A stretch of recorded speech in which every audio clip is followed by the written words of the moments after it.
Before we try any of the techniques, I want to talk a little bit about what ADD, ADHD is and how it works in your mind.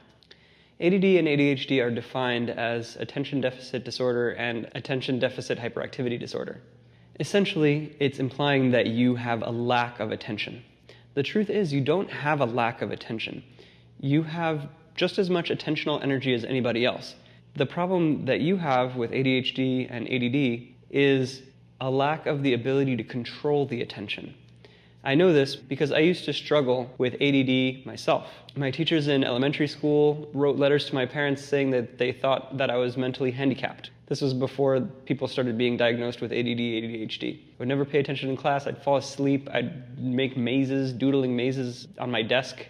I was terrible at math because I couldn't concentrate long enough to actually go through the process of doing the calculations. I was very good at whatever I was interested in, as most ADD, ADHD people are, because when something caught my attention, I was there. I was fully there with it.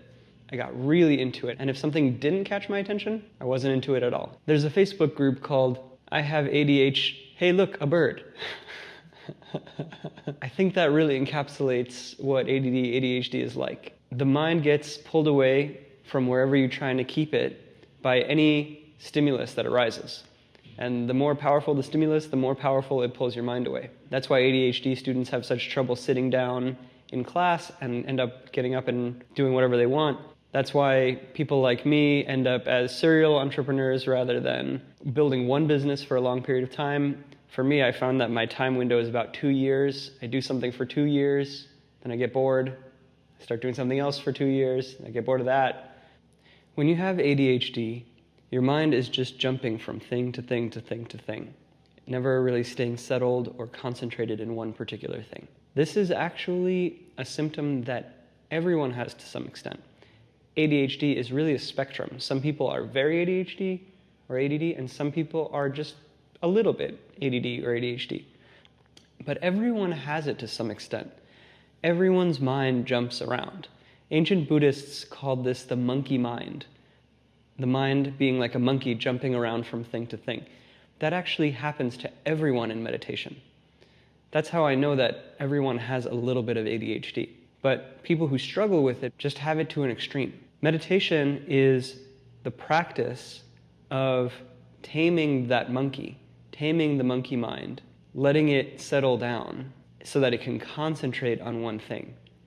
Now, there are many different types of meditation, but the most popular types of meditation in the world are concentrative meditations. That means that the meditation is all about concentration. It's all about concentrating your mind. Concentrating means bringing to the center. You're bringing your mind from here and there and everywhere, all into one place, here and now, in this moment.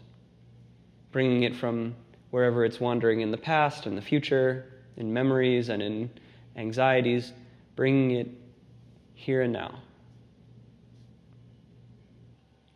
And by practicing concentration, by practicing focusing the mind on one thing, letting it settle down, letting it stop jumping around, that is literally training your brain to be able to manage ADD, ADHD. It's literally training your brain to focus, to concentrate on what you decide you want to focus on, rather than just whatever it decides to focus on automatically. How much easier would your life be if you could just pick what you want to focus on and just be there, just focus on it? That's how meditation helps with ADD, ADHD. It actually strengthens the parts of your brain that are related to focus and attention and concentration.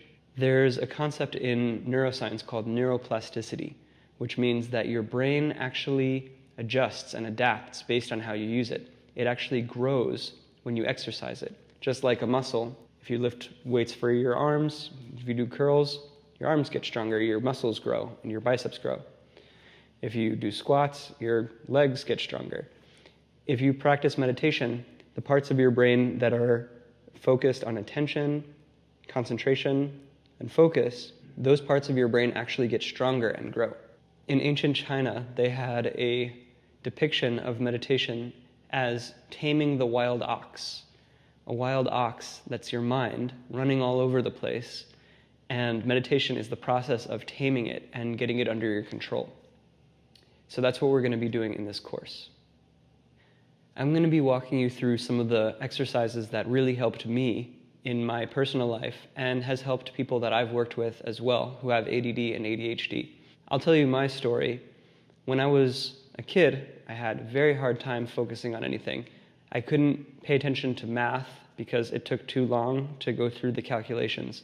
Instead, I was just in my head thinking about random other stuff. I would go off on a journey in my mind while I was trying to do a math problem. It just didn't work. After I found meditation in college and started practicing consistently, I started finding that my focus and concentration was much more powerful.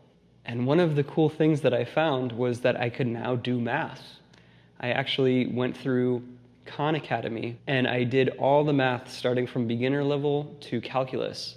And from there, I went into a advanced physics with calculus class without ever having taken or passed a calculus class, even though it was a prerequisite, and I got an A in that class because I taught myself math over a couple of months from beginning to calculus because of being able to concentrate.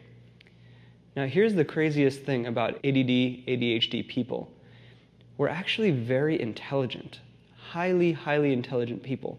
Our brains have a lot of energy, but that energy just gets scattered because it just jumps from thing to thing.